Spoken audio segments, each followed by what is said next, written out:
नमस्कार, one India Hindi में आपका स्वागत है और मैं हूं आपके साथ विवेक। चारा घोटाले से जुड़े एक और केस में लालू यादव को 5 साल की सजा सुनाई गई है। डोरंडा कोषागार से जुड़े मामले में स्पेशल कोर्ट के जज एसके शशि ने यह फैसला सुनाया है।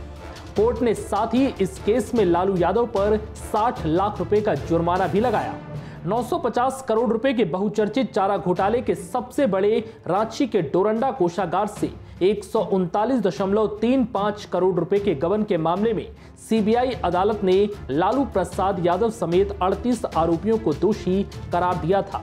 लालू के वकील ने बताया कि आगे बेल के लिए अर्जी दी जाएगी, लेकिन बेल नहीं मिलने तक लालू को जेल में ही रहना पड़ेगा। बता दें कि लालू को पहले भी चारा घोटाले से जुड़े 4 मामलों में दोषी ठहराया जा चुका है। इनमें फिलहाल लालू बेल पर चल रहे हैं।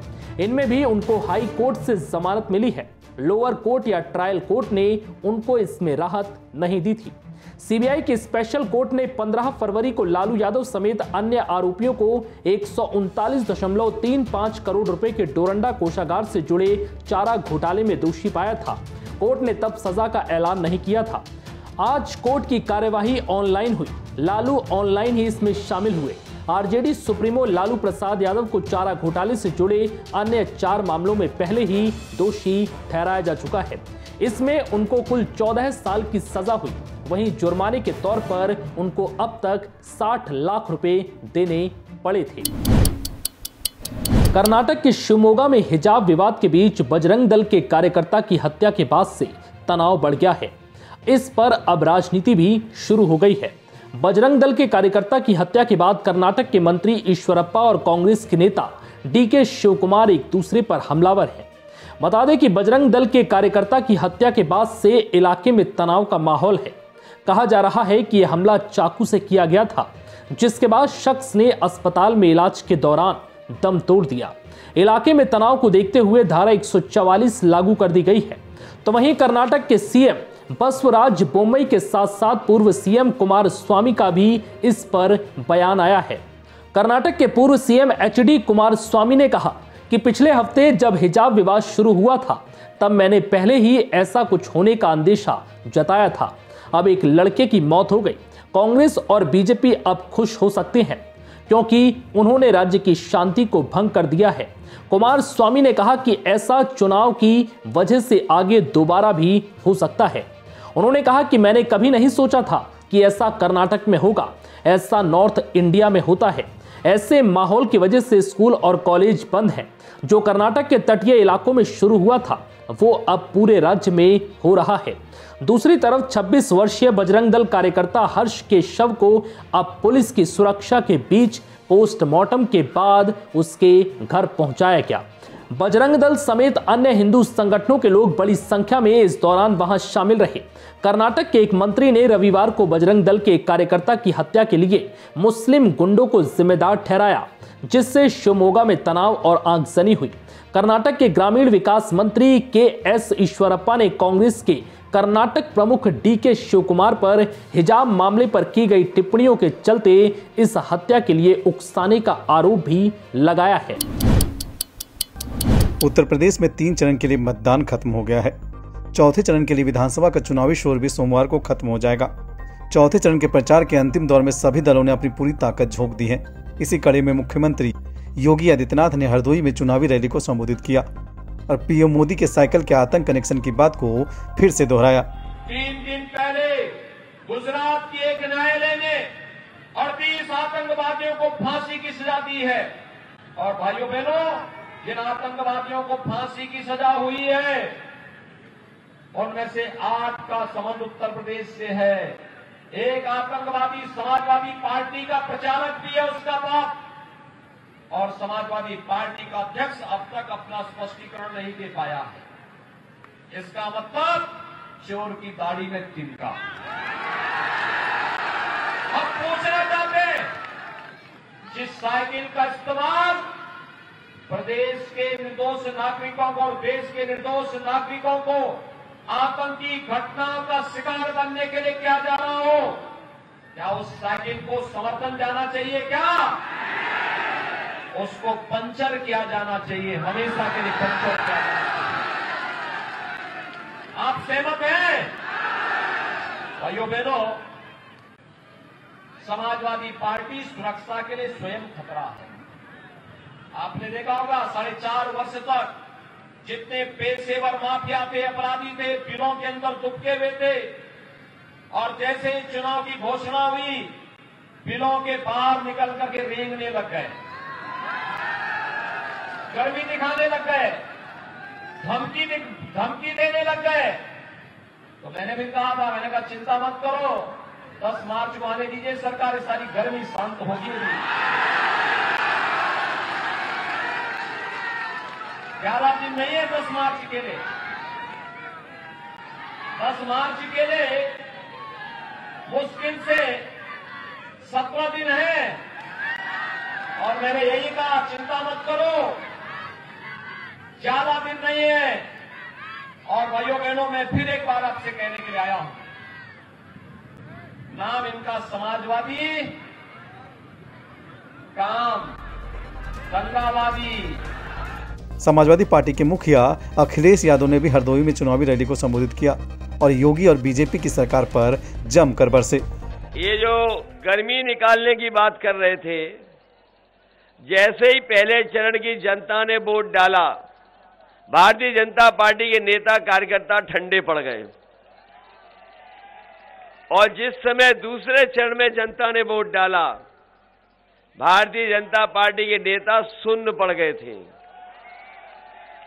और अभी मैं हरदोई आया था, हरदोई का जन समर्थन देख करके और आपका उत्साह देख करके मुझे पूरा भरोसा हो गया है कि जिस समय हरदोई के लोग वोट डालेंगे, हरदोई में भारतीय जनता पार्टी शून्य हो जाएगी।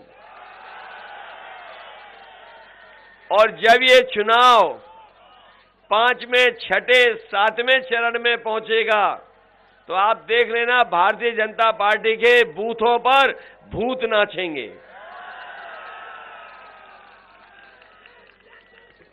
ये भारतीय जनता पार्टी के लोग नहीं जान रहे कि इनके खिलाफ जनता में 440 करंट चल रहा है, वोल्ट का करंट।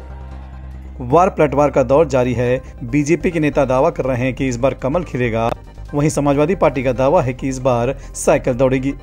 अब 10 मार्च को ही इनके दावे हकीकत में बदलेंगे, जब ईवीएम का पिटारा खुलेगा। उत्तर प्रदेश विधानसभा के चौथे चरण के चुनाव प्रचार का आज अंतिम दिन है।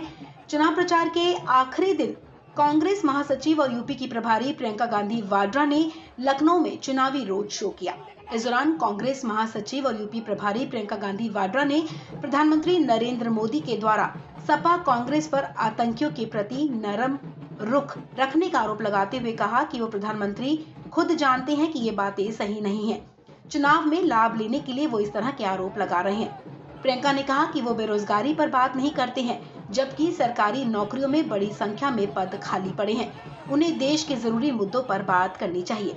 देखिए, जनता के पास के सामने बहुत परेशानियां हैं, बहुत ही मुश्किलें हैं, संघर्ष है। तो बार बार हम कह रहे हैं जनता को भी, और जब भी भाषणों में हर जगह हम कह रहे हैं कि जो वोट है वो इन्हीं मुद्दों पर डालना चाहिए। तो मेरे ख्याल से जनता ये समझ रही है कि जो राजनीतिक दल उनके सामने आकर धर्म की बातें, जाति की बातें करके उनको बांटकर खुद आगे बढ़ना चाह रही है, आज मेरे ख्याल से जनता समझना शुरू कर रही है कि जो उनके मुद्दे हैं, जो उनकी समस्याएं, इन्हीं पर जवाब होना चाहिए, इन्हीं पर चर्चा होनी चाहिए। तो मेरे ख्याल से उम्मीद तो ये है कि जनता ये बात समझे।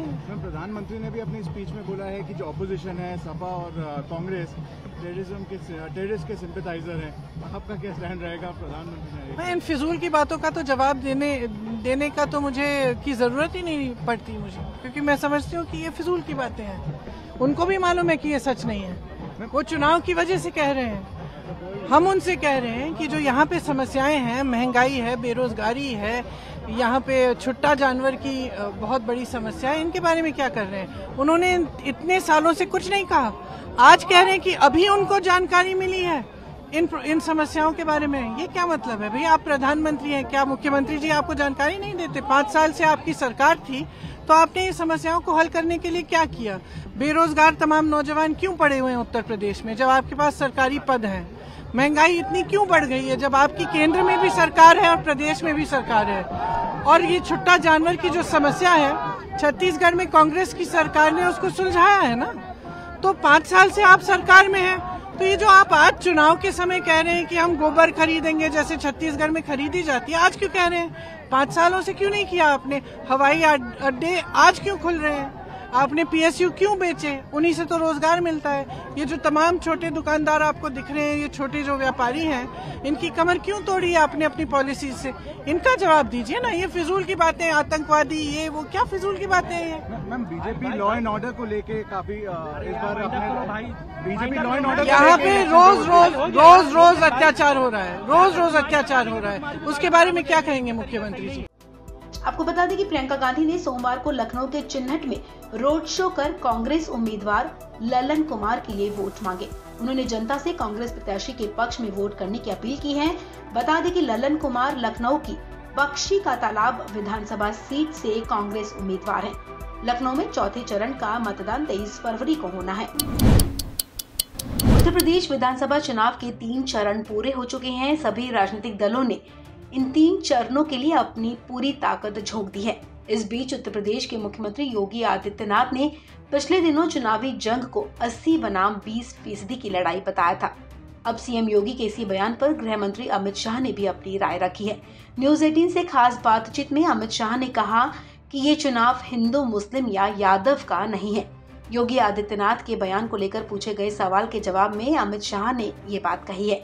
उन्होंने कहा कि मैं नहीं मानता कि ये चुनाव हिंदू, मुस्लिम या फिर यादव को लेकर है। योगी जी ने शायद वोट प्रतिशत की बात कही है, हिंदू अथवा मुस्लिम की बात नहीं की है। क्या इस चुनाव में ध्रुवीकरण हो रहा है? इस सवाल पर अमित शाह ने कहा, हाँ, ध्रुवीकरण हो रहा है। गरीब और किसानों का ध्रुवीकरण हो रहा है। तमाम किसानों को PM किसान सम्मान निधि योजना के तहत पैसे मिल रहे हैं। उन्होंने कहा कि मैं ध्रुवीकरण साफ देख रहा हूं। मैं एक बात यहां साफ कहना चाहता हूं कि बीजेपी पार्टी सबका साथ और सबका विकास लेकर आगे चलती है। इसलिए हम वोट बैंक के हिसाब से लोगों को नहीं देखते हैं। जिनका अधिकार उनके साथ सरकार है। अमित शाह ने न्यूज 18 को दिए इंटरव्यू में कहा कि वोटिंग पैटर्न को पोलराइजेशन नहीं कहा जा सकता। उन्होंने कहा कि हमने कोई कसर नहीं छोड़ी है। समाज के हर वर्ग को हमने फायदा पहुंचाया। इसके लिए हमने जाति और धर्म को नहीं देखा। जो भी योग्य था उसे लाभ दिया गया। अमित शाह ने कहा कि PM नरेंद्र मोदी के प्रयासों के चलते उत्तर प्रदेश में 1,66,00,000 महिलाओं को LPG कनेक्शन दिए गए। इसके अलावा 2,62,000 किसान परिवारों को शौचालय दिए गए। आज महिलाओं को खुले में शौच के लिए नहीं जाना पड़ता। अमित शाह ने कहा कि महिलाएं खुश हैं। करीब 40 लाख महिलाओं को PM मातृ वंदना योजना से भी लाभ मिला है। गृह मंत्री ने CM योगी आदित्यनाथ की तारीफ करते हुए साफ कहा कि उनके नेतृत्व में राज्य में सभी धर्मों और जातियों के लिए विकास की योजनाओं पर काम हुआ है। अमित शाह से जब सवाल किया गया कि अगर बीजेपी सत्ता में वापसी करती है तो CM योगी ही होंगे, तब उन्होंने कहा कि निश्चित रूप से हम योगी के नेतृत्व में चुनाव लड़ रहे हैं। योगी आदित्यनाथ ही मुख्यमंत्री बनेंगे, चाहे कितनी भी सीटें क्यों ना आ जाए। अमित शाह ने कहा कि मेरा दावा है कि इस बार भी भाजपा 300 से ज्यादा सीटें लेकर आएगी। इस खबर में फिलहाल इतना ही। तमाम अपडेट्स के लिए आप बने रहें वन इंडिया हिंदी के साथ।